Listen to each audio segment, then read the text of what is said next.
Hello and welcome to Cabernet Chronicles. I'm Amy Lynn, And I'm Donnie at the Peanut Gallery. and we are here to talk about some interesting, fun things that I want to talk about, and I keep you hostage. Don't we talk about murder things?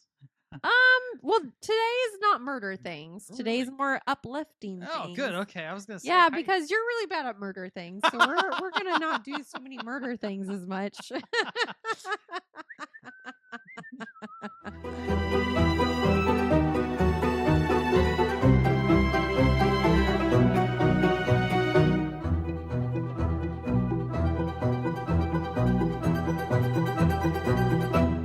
But also, with the world going how it is, I was getting really depressed looking up murder stuff, and I was like, "Oh God!" And so I decided to do more uplifting things. Okay, all right. Yeah. Well, I understood. I get it. Yeah. So we're gonna talk about. So I saw this on Reddit. It was the Be Amazed subreddit, and it was how a Sideshow act made it so neonatal care became what it is because the Sideshow act were incubator babies. Any of them named Bob? Probably. Who Yes. fucking knows? Robert was a very, very This could be the origination of Sideshow Bob. in an incubator? Yes. Yeah, he might have been. Okay. He might have been an incubator baby. Sideshow Bob. That was a Simpsons reference for all of It you that was- may or may not know. I feel like most people know who Sideshow you know, Bob not is. everybody is as well rounded as we are. Okay. Well, did you know that modern neonatal care, as we know it, has a fake doctor who made a sideshow of premature babies to thank? Interesting. Is this part of a circus or something? What are we Yes. talking about? So this is the incredible story of Martin Couney, the incubator doctor that saved thousands of premature infant lives. Martin Couney was born Michael Cohen in 1869 in Poland. And then not much is known about his early life because before immigrating into America in 1888, he basically kind of changed his life. So, like most sideshow performers, he changed his life story to make it sound better for the narratives and the headlines. Makes sense. He claimed to he claimed to have obtained a European medical license after studying in Berlin, but today's historians all unanimously are in the belief that he was not a doctor or a physician. And one of the reasons why they say that is because by the time he immigrated from Europe, he was only 19 and he was not old enough to be in medical school. I started at 11. God. So he was too young to actually have ever been a doctor in Europe. And he came from Europe at 19 years old, which was before you could even go to medical school at the time. He also claimed to have studied under a pioneering doctor. This guy could be president. Right? Like, but he wasn't president. He did something different, which was save a bunch of babies. Which is better than, well, yes. Anyway. So he also claimed to have studied under pioneering Dr. Pierre Constant Boutin. In the U.S.? No, in Berlin. Ah. And he is the guy who's actually considered the founder of modern neonatal medicine. Ah. But Cooney went as far as to say that he was there in 1896 in the Berlin Great Industrial Expedition, where Boutin exhibited his child, and it's weird to call them this, hatcheries, which were incubators. But these incubators were originally for chickens. And so that's why they call them hatcheries. Keep going. So they're called child incubators, like hatcheries, and it was the first time that it was shown in history in Berlin in 1896. And Cooney said he was there with him doing the expedition. However, there's no evidence of that. In fact, Cooney was in America at the time, so this motherfucker lied. So not only did he lie about his education and his tutelage, he also Sorry, what'd you say? tutelage, What? How do you spell that? Tutelage. I don't think I've ever heard that word before. So tutelage is a person that's like tutoring you, like or like you're like it's almost like tuition, like usually it's some sort of. So if you're like, oh, my tutelage is this person, in the time it was their mentors is usually what it is. Okay. So he lied about that though. He lied about having a medical degree in Europe, and he lied about being partners with the founder of neonatal care. It sounds like he was able to pull it off. He's using fucking words I've never heard of. Yeah. It's like yes, so he's using words you never heard of, but also at the time, literally there were no like records of anything. So he just came to America and was like, I'm a fucking like gynecologist, obstetrician. That's who I am. That's okay. That's different. Yeah. So that's basically what he did. I guess let the man cook. However, he didn't kill anyone, which is good. Like this could have been a bad sign. I would hope you don't kill anybody. Well, Jesus so Christ. he didn't actually do any obstetrician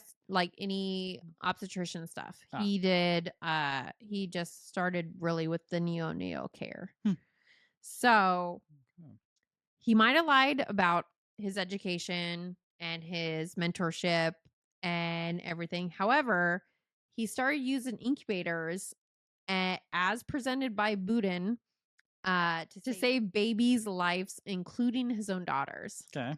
Wait, what? Yeah, so he saved his own daughter's life.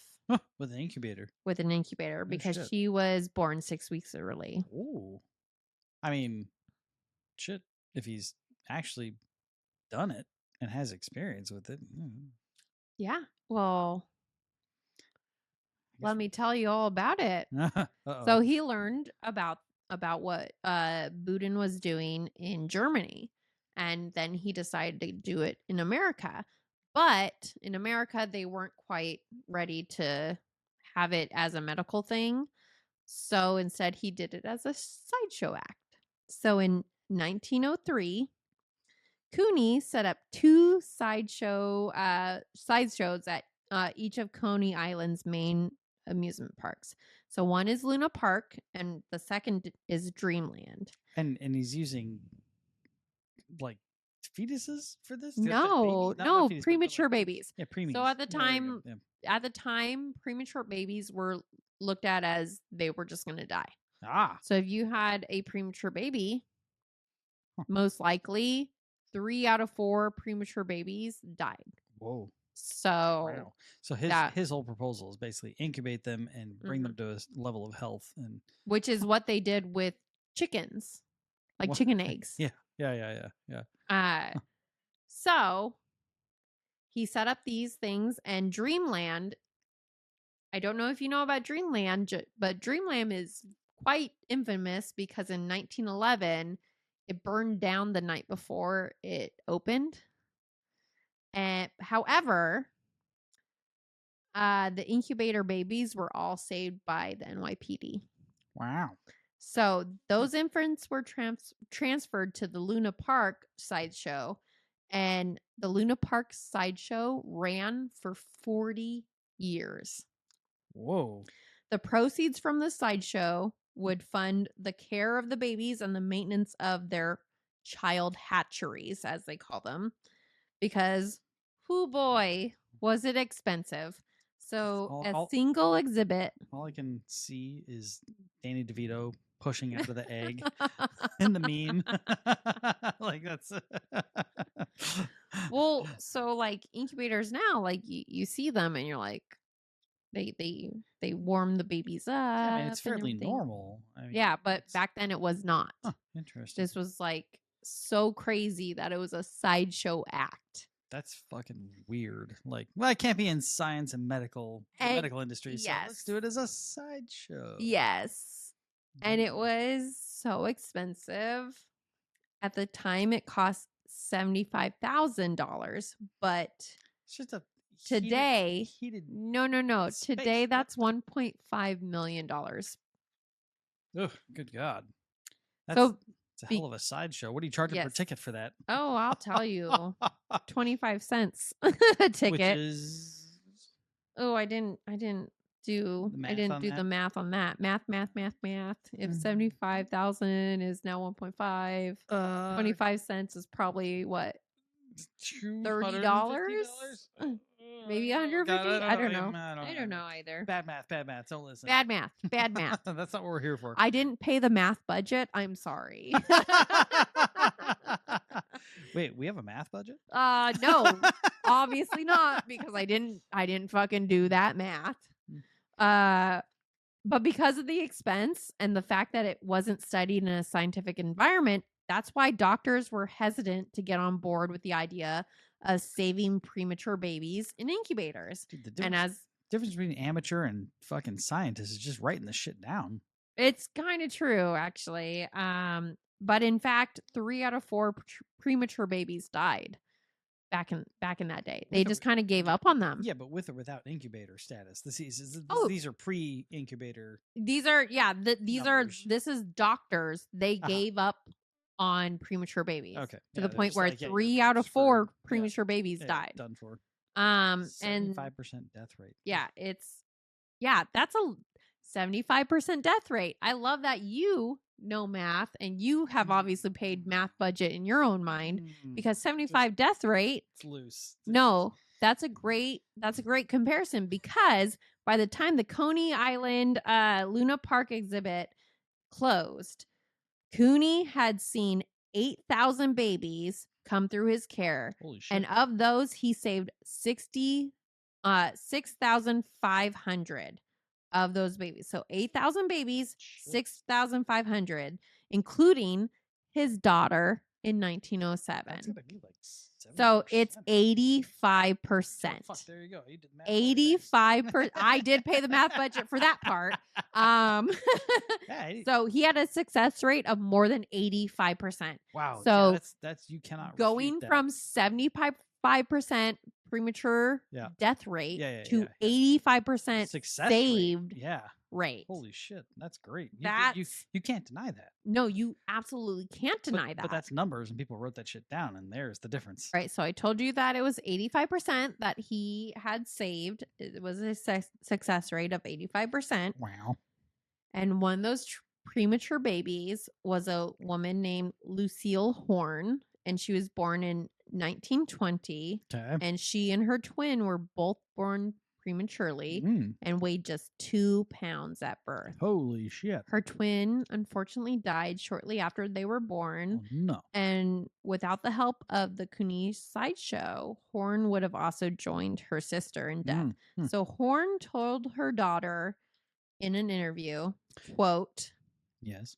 Wait, what were you going to say? I was going to say, so they have incubation, which is just like heat and warmth and trying to keep them going. But what are they doing? Are they like feeding them breast milk to try and keep them going? Okay. So okay. So all the things. So Cooney also was a pioneer in breastfeeding. He was a pioneer in other things as well. Really? Yeah. This guy ain't even a fucking doctor, and he's like, yeah, I got this. Yeah. I mean, yeah, technically, again, everyone is like, he, like, all the historians are saying that he actually technically wasn't a doctor and he had no actual training. Sure. Because by the time he came to America, he wouldn't have been able to go to medical school. He's essentially a natural. Yeah. Okay. Basically. And he was like, but he also, so his wife that he married was a nurse as well. Oh. So that also helped. Was that like after he got going, or so they married in 1903. Okay. And that's when he opened his first Sideshow. And she was a nurse. And her name was Annabelle. So he's picking up what she's putting down. Yes.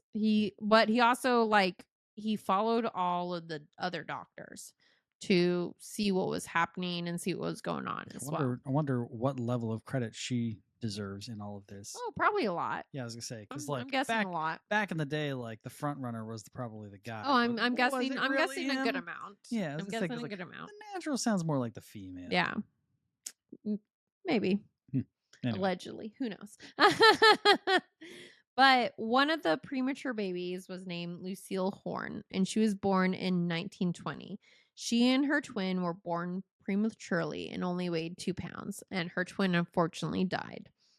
But without the help of Cooney's Sideshow, Horn would have joined her sister in death. So Horn told her daughter Barbara, quote, "They didn't have any help for me at all. It was just, you die because you didn't belong in the world." Jesus. Yeah. So fucked up. So imagine you have a premature baby. The doctors can't help you. So you go to a New York Coney Island Sideshow to help. Where for the low price of 25 cents, people can watch your little one fight for their life. Wow. Like wild times, right? Wild times. But this is the good part about it. But by the 1940s, should be like asterisks on each side of us saying discomfort. Yeah, no, it's fucked up that he had to make a sideshow out of this in order for it to be a fucking thing. And he was a sideshow for 40 years. I mean, very entrepreneurial, but what the fuck, man? Oh, yeah. That's one way to fuel your fucking research. But Jesus. it's fucked up that he had to be a sideshow in order to do it. But by the 1940s, the medical community finally started taking the concept of child hatcheries or incubators seriously, and they actually began to incorporate them in neonatal care in hospitals. Well, this is better than murder. Yes. It is way better than murder. So, which actually is really good, because Martin Couney was able to finally shut down his Sideshow in 1943. And he was happy to do it. Yeah, moving into a hospital. He was so happy to shut down his Sideshow. He's like, I shouldn't have been a Sideshow in the first place. And so not just incubators, but techniques that Cooney perfected, including kangaroo care, which is the in-room bonding between parents and baby. So skin to skin, this is the front runner to skin to skin. And so neonatal care, like babies now, you can volunteer to go in and and just lay there because if the parents are working or because they still need to be able to, or they have other kids to take care of, sometimes the parents can't always be the people there, but you could always volunteer in a neonatal care and just sit there and do skin to skin with them. And that was the shit, can I pay for that as an adult? Right? Yes, you can. There are state of Nevada. There are things for you to do with that as well. It was called kangaroo care at the time because kangaroos. I get it. Yeah. And so he did that, but he also had advanced antiseptic techniques as well. So all that was then adopted by modern medical communities now. So today, even though pioneer, yes, even though 1 in 10 babies is born prematurely in the United States, their chances of survival are much higher than back in the day. So remember, it was 3 out of 4 died. Yeah. But 75% death rate, flipping it to an 85% success rate. Yeah, live rate. live rate? Yeah. Is that right? Yeah. Survival rate. Survival rate. There we go. Yes. Yes. So he went from literally 75% of premature babies dying. Well, we are to through all of the wine. 85%. Yes. To 85% of babies living. Surviving. So most of his techniques that he did are still in use today. Now, medical technology has a lot to thank for these sideshows of child hatcheries, is what they were called. And that is the story of Martin Couney, the man who saved thousands of babies, changed modern medicine, the sideshow, all while lying about having a medical degree. Interesting. Sometimes faking it till you make it actually works. Apparently, I mean, like back in the early 1900s, you didn't have to actually prove you were even the person you said you were. But unlike some doctors who lie about degrees or even get degrees and become murderers, he actually saved 6,500 babies that would have most likely died. And that's over 40-year span, you said? Yes. He had 8,000 babies over a 40-year span. Wow. 6,500 survived. And that's even better than the rate of survival for just normal kids. Yeah. From baby at the time because of diseases and everything. So, yeah. Interesting. Yeah, so that's the story of Martin Couney. It was definitely the Wild West. Wild West, but it was Coney Island. Although I should tell you more about the Dreamland Coney Island stuff that happened, because Coney Island Dreamland lit on fire the opening day. Oh, really? What do you know about this? I know a good amount about it, but that will be a different episode. But I did mention it a little bit where all the babies survived the fire. Interesting. Okay, well, I guess we'll find out about that next time. So obviously you weren't fucking listening to that part.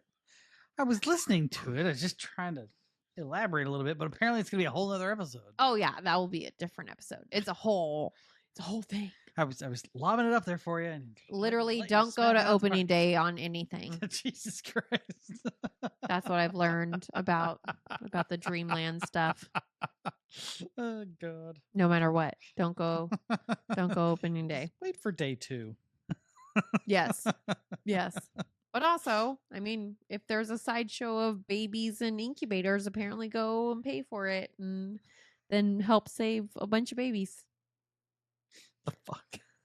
I know. Okay, well, anyway. Actually, many neonatal care units would love volunteers who are willing to come in to hold the babies and everything because their parents could do parent things like go to work and have other babies and stuff. I had a great rack like you do, I would do that stuff all the time. No, stop it. You as a man can also do... Can you? Yes, you as a man can also do skin to skin, and it's very important for these little babies. I can just imagine as a kid, though, it's a set of... No. It'd be much better. That's like bony and fucking... rigid. No, it doesn't matter. No. It's not about it being bony. It's about the skin to skin and the contact and the love and the feeling. Interesting. So that's what you give to little. So if you have time, especially if you're retired and you don't know what to do, hey, go and volunteer at a neonatal care unit because they are always looking for people who are there and will cuddle their babies. And so, but this was... It says, can you sign up for that? Yes. Is that what's happening? Yes. You just call the hospital and say, hey, I want to... Yes. And I mean, you have to go through background checks. I was going to say, it's a little awkward. No. You have to go through all the things. But they love, they love volunteers for this because it's literally, you are just sitting there with a little baby that's hooked up to a lot of monitors and hooked up to a lot of things, but they're on your chest. And it's very important for their development.